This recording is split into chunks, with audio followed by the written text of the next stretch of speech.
네, 어제 원세훈 전 국정원장의 재판도 있었습니다. 결심이었는데요. 검찰은 2013년 국정원 수사 당시 상당 부분 지워진 채 제출됐던 전 부서장 회의 녹취록을 증거로 내놨습니다. 검찰은 또한요, 원세훈 전 원장에 대해서 징역 4년에 자격정지 4년을 구형했습니다. 그렇군요. 이게 2심에서 사실은 법정 구속됐다가 대법원에서 풀어줬죠. 네, 파기환송됐습니다. 선거법 위반 부분, 공선법 위반 부분을 일부 무죄로 판결해가지고 다시 파기환송됐는데 이제 다시 지금 징역을 구형한 거죠, 사연. 물론 뭐 선고가 아직 되진 않았습니다. 네, 다음 달에 있습니다. 근데 이제 이게 이렇게 끌어서 파기환송이 오히려 도움이 안 된 케이스예요. 제가 보기에는 전 정권에서 파기환송되고 나서 선거법 위반, 그러니까 사실은 당시 국정원장이 선거법 위반이 되면 선거법을 위반한 국정원의 도움으로 박근혜 전 대통령이 당선된 게 되니까 국정원장의 선거법 위반 부분을 꼭 풀어주려고 했거든요. 굉장히 신경을 썼습니다. 그래서 실제 선거법 위반 부분 대법원에서 파기환송됐는데 그 사이에 정권이 교체돼 버렸네요. 그래서 새로운 자료들이 제출됐는데 그 새로운 자료도 아니죠. 원래 제출된 자료에서 지워졌던 부분을 복원해서. 네, 국정원이 복원해서 낸 겁니다. 대단한 내용이 많이 나옵니다. 그 내용을 한번 짚어보죠. 네, 어제 녹취록이 그래서 공개가 됐습니다. 이번 재판의 원인이 된 2012년 대선 개입을 대놓고 예고하는 지시가 있는데요. 원세훈 전 원장이 2011년 11월 18일 날 이렇게 말합니다. 내년도에 더군다나 큰 선거가 2개나 있는데 선거나 이런 걸 볼 때 정확한 사실, 그러니까 사실이 아닌 것으로 해서 선거에 영향을 주게 되는 것은 우리 원이 역할을 제대로 못하고 있다라고 지적하면서요. 온라인, 오프라인에서 대처해야 된다라는 이야기를 하고 있습니다. 뭐 그걸로 상징되는 구체적 내용들이 되게 많아요. 보면 2009년부터 이미. 예. 그렇죠. 지자체 선거 때 이미 후보를 잘 검증해야 한다 이런 얘기를 하거든요. 그렇죠. 국정원이 후보를 잘 검증해야 된다라는 이야기를 하고 있습니다. 그러니까 당신은 한나라당이죠. 그다음에 이명박 대통령 때는 한나라당이었고 박근혜 대통령 때는 새누리당이었고 지금은 이제 자유한국당으로 변했습니다만 한나라당의 선거 후보 검증을 국정원이 한 거예요. 이건 뭐 국정원장이 이렇게 말하고 있잖아요. 후보를 잘 검증해야 한다라는 말을 하고 이런 말도 하죠. 이게 현장에서 교통 정리를 잘해야 한다. 네, 그렇죠. 후보 선정할 때 너무 많이 나가면 안 된다는 취지입니다. 제 생각에는 이 현장에서 교통 정리 이런 것 같아요. 원하는 후보, 그러니까 국정원이 기본적으로 괜찮다고 생각하는 후보, 그리고 결국 그래서 한나라당이 낼 후보군이 난립할 수도 있잖아요. 그러니까요. 2011년 11월 달에 한 말이거든요. 바로 다음 달에 예비 등록이 있었습니다. 그러니까 후보들 중에 이제 원하지 않는데 뭐 너무 후보들이 많이 나오면 낙마시키는 공작을 한다든가, 혹은 상대 주요 후보가 너무 강할 경우에 마타도를 한다든가 그런 공작을 한다든가, 뭐 교통 정리를 좀 하라는 거죠. 예, 이것도 선거 개입이고. 굉장히 많습니다. 그 구체적인 내용들이. SNS에 보면, SNS로 실어 날르라. 표현도 아주 구체적입니다. 실어 날라라. 댓글 공작을 하라는 얘기죠. 그렇죠. 심리전이 중요하다. 우리 국민에 대한 심리전이 중요하다라는 말도 있고요. 이게 원래 심리전되는 게 대북 심리전 하라는 건데, 국민을 적으로 다루는 거죠. 예. 대남 심리전 혹은 뭐 국민 심리전. 전쟁 때 적을 상대로 하는 심리전을 자국민을 상대로 한 거예요. 우선 선거에 개입하지 않았다고 말할 수 없는 거죠. 완전히. 후보를 잘 검증해야 한다는데요. 국정원이 왜 후보를 검증합니까? 그리고 국정원이 왜 현장에서 교통정리를 해요? 당시 철저한 한나라당의 신부름센터 역할을 한 거고요. 정치 신부름센터 역할을. 이거 외에도 내용이 굉장히 많아요. 보도된 걸 보니까. 네, 언론 보도에 대해서도 선제적으로 대응해야 된다. 여론 형성 개입하라라는 이야기도 하는데요. 2009년 12월 회의에서는 기사가 난 다음 보도를 차단시키겠다는 건 무슨 소리냐 하면서 기사 나가는 걸 미리 알고 못 나가게 하든지 아니면 기사 잘못 쓴 보도 매체 없애버리든 공작하는 게 여러분이 할 일이다. 이렇게 강조하고 있습니다. 공작이라는 단어는 저희가 한 게 아닙니다. 원세훈 전 원장의 직접적인 말입니다. 보도 매체를 없애버리는 공작을 하는 게 국정원이 할 일이라고. 훌륭하지 않습니까? 근데 이게 이제 이런 거거든요. 국정원을, 취재원으로 하는 기사도 있어요. 국정원을 상대로 취재해서 기사를 내는 경우도 있는데, 그게 아니고, 국정원이 원하는 기사를 밀어내라는 거잖아요. 언론사에. 그렇죠. 못 나가게 해야 된다라는 거. 혹은 원하지 않는 걸 못 나가게 한다든가. 왜냐면은, 그런 얘기도 나오거든요. 국정원이 원하는 기사를 미리 준비했다가 내보내라. 이런 얘기도 나오거든요. 이렇다는 얘기는 이제 언론사 담당이 있다는 얘기고. 그리고 국정원이 원하는 뉴스를 사건이 터지기 전에 밀어낸다. 뭐 이런 의미도 있지만 또 한 가지 제가 주목하는 건 뭐냐면 본인들이 국정원이 원하지 않는 정부, 여기 정권이 원하지 않는 거죠. 이렇게 되면 정권이 원하지 않는 뉴스가 나갈 때 그 뉴스가 꼭 보수 매체로부터만 나오라는 법은 없잖아요. 진보 매체로부터도 나와요. 그런데 이제 이때까지 이 사례들을 보면 진보 매체도 국정원의 의도가 들어간 일종의 잘못된 정보거나 역정보거나 그런 거를 받아서 그것이 특종인 줄 알고 보도하는 진보 매체의 실수나 오류도 있어요. 여기서 구체적으로 거론하기는 그런데 여하간 자기들이 원하지 않는 정보는 나가지 않게 하고 원하는 정보를 밀어내고 또 때로는 역정보나 잘못된 정보를 정보 교란의 목적이죠. 심지어 매체를 없애버리라는 공작을 하라라는 지시도 하고 있습니다. 그렇게 해서 없어진 매체가 있는지 모르겠는데 역정보도 있고 뭐가 정보가 맞는지 정보를 교란하는지 정보 교란의 목적으로 뉴스를 진보 매체 주는 경우도 있고 매체를 또 이렇게 상대했고 그리고 또 이제 오프라인에서는 보수단체를 지원하라 이런 얘기가 많이 나오죠. 네, 2009년 6월 19일 녹취록 보면 보수단체에 대한 운영비 지원 문제 다시 재검토하세요 라면서 자유총연맹이라든가 이런 데는 구청 같은 데도 다 사무실 제공해주고 예전에 그랬다라는 이야기도 하고 있습니다. 그리고 이제 뭐 노조를 없애버려라. 예. 그리고 뭐 전교조, 공무원 노조, 민노총. 다 언급하고 있습니다. 예. 노조를 사실은 말살하라는 전략이죠. 이게 근데 이명박 정부 때 그랬다는 겁니다. 그러면 그 다음에 사실은 훨씬 더 우리는 심한 사건들을 많이 봤는데 국정원이 박근혜 정부 때는 이런 짓을 안 하고 바뀌었을까요? 이명박 정부 때 그랬다는 겁니다. 이게 다. 네, 속칭 건전단체라고 부르면서 자신들이 지원을 좀 해야 된다라는 이야기가 계속해서 나옵니다. 국정원 문건에 일부만 나왔을 뿐인데 예. 우리가 그럴지도 모른다고 우려할 거라 상상하던 게 국정원장의 입으로 다 나오는 거죠 지금. 예. 보수단체를 지원하고 마음에 안 드는 언론은 때려잡고 원하는 뉴스를 밀어내고 예. 그리고 새누리당 지금 자유한국당이죠. 자유한국당 후보들은 교통정리를 해서 국정원이 원하는 후보를 내고 그런 얘기들이 국정원장 입에서 나왔고 그 녹취록이 이제야 공개가 됐습니다. 근데 또 한편 짚고 싶은 부분은 뭐냐면 2심까지는 선거법 위반이 지난 정권 하에서도 선거법 위반이라고 했어요. 근데 대법원에 가서 결국은 공선법은 일부 파기환송이 됐단 말이죠. 예, 물론 1심에서도 집행유예가 나오긴 했었습니다. 대법원에 뒤집은 거죠, 예. 사실은. 근데 저는 이걸 보면서 예를 들어서 입법부가 잘못할 때는 4년마다 선거를 하잖아요. 그리고 생각과 다른 정당의 견제도 하지 않습니까? 행정부도 대선이 있고 행정부 수반을 새로 뽑고 사법부는 어떻게 하냐 이거죠.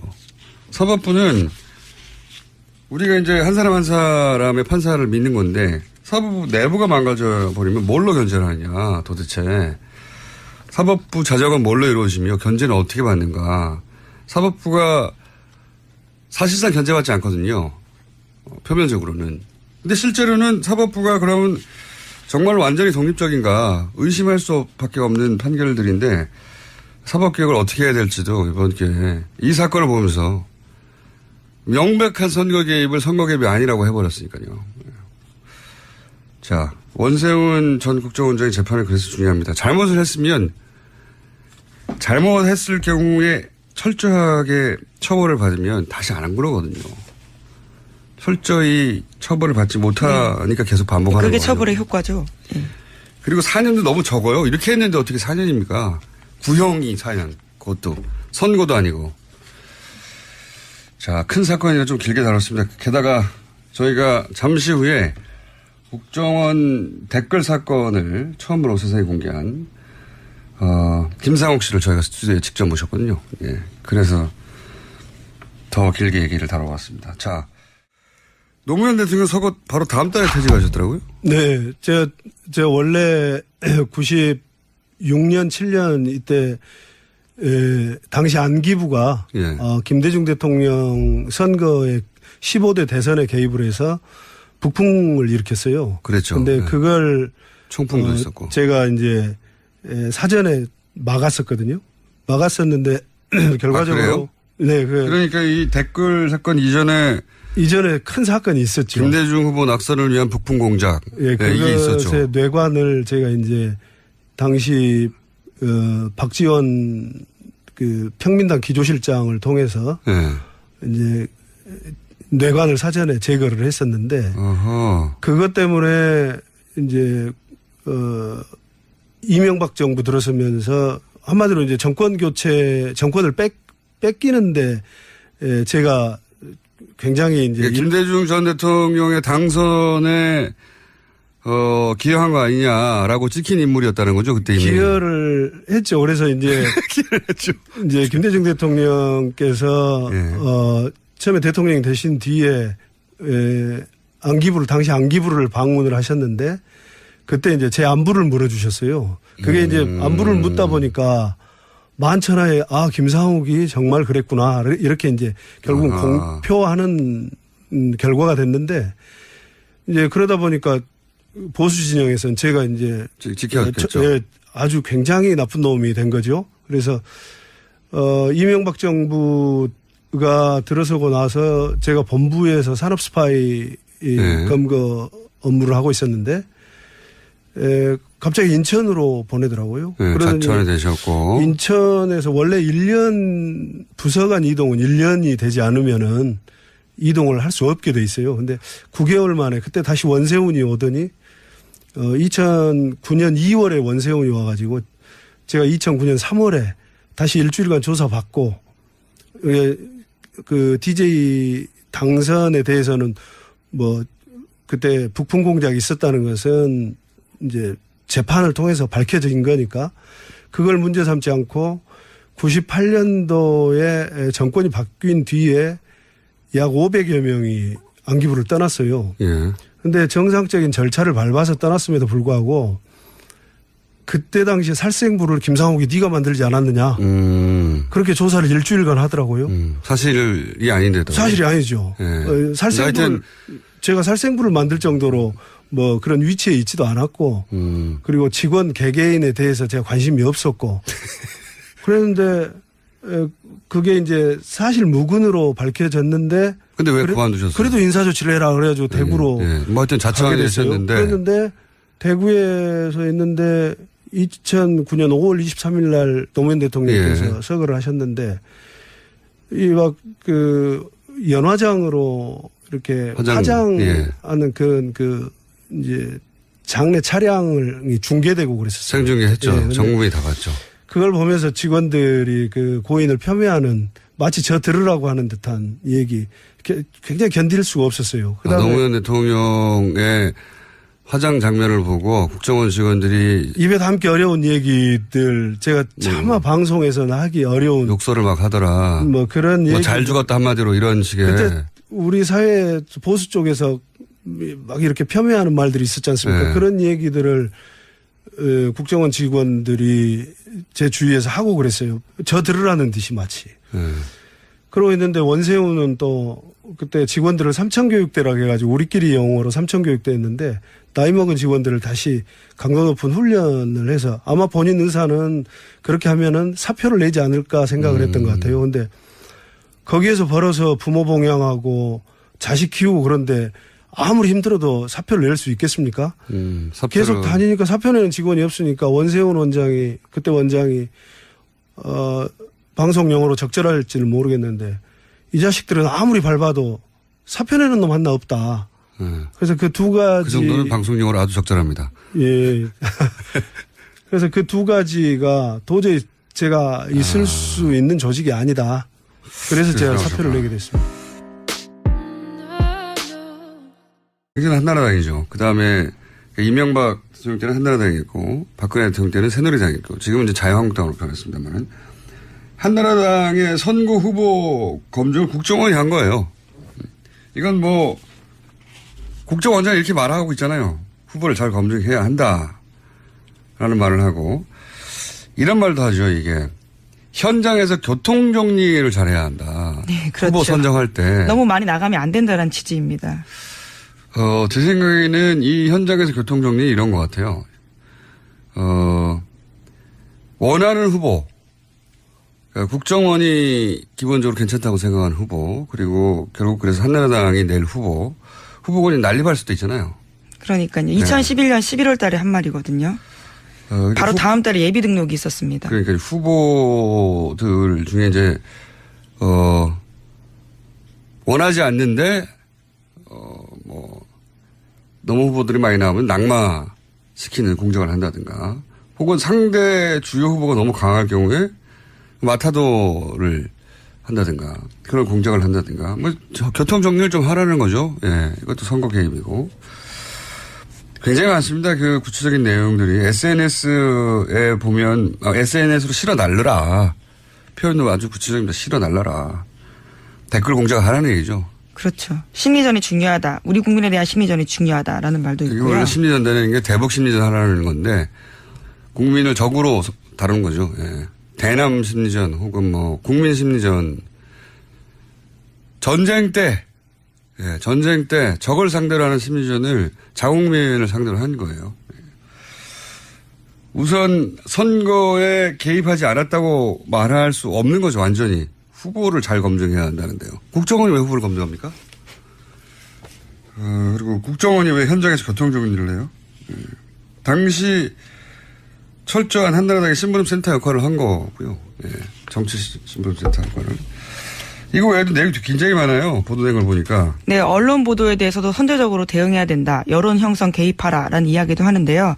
2009년 12월 회의에서는 기사가 난 다음 보도를 차단시키겠다는 건 무슨 소리냐 하면서 기사 나가는 걸 미리 알고 못 나가게 하든지 아니면 기사 잘못 쓴 보도 매체 없애버리든 공작하는 게 여러분이 할 일이다. 이렇게 강조하고 있습니다. 공작이라는 단어는 저희가 한 게 아닙니다. 원세훈 전 원장의 직접적인 말입니다. 보도 매체를 없애버리는 공작을 하는 게 국정원이 할 일이라고. 훌륭하지 않습니까? 근데 이게 이제 이런 거거든요. 국정원을, 취재원으로 하는 기사도 있어요. 국정원을 상대로 취재해서 기사를 내는 경우도 있는데, 그게 아니고, 국정원이 원하는 기사를 밀어내라는 거잖아요. 언론사에. 그렇죠. 못 나가게 해야 된다라는 거. 혹은 원하지 않는 걸 못 나가게 한다든가. 왜냐면은, 그런 얘기도 나오거든요. 국정원이 원하는 기사를 미리 준비했다가 내보내라. 이런 얘기도 나오거든요. 이렇다는 얘기는 이제 언론사 담당이 있다는 얘기고. 그리고 국정원이 원하는 뉴스를 사건이 터지기 전에 밀어낸다. 뭐 이런 의미도 있지만 국정원장의 선거법 위반 부분을 꼭 풀어주려고 했거든요. 굉장히 신경을 썼습니다. 그래서 실제 선거법 위반 부분 대법원에서 파기환송됐는데 그 사이에 정권이 교체돼 버렸네요. 그래서 새로운 자료들이 제출됐는데 그 새로운 자료도 아니죠. 원래 제출된 자료에서 지워졌던 부분을 복원해서. 네, 국정원이 복원해서 낸 겁니다. 거기 대단한 내용이 많이 나옵니다. 그 내용을 한번 짚어보죠. 네, 어제 녹취록이 그래서 공개가 됐습니다. 이번 재판의 원인이 된 2012년 대선 개입을 대놓고 예고하는 지시가 있는데요. 원세훈 전 원장이 2011년 11월 18일 날 이렇게 말합니다.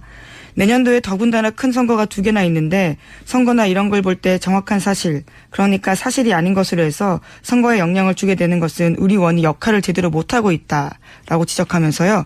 온라인, 오프라인에서 대처해야 된다라는 이야기를 하고 있습니다.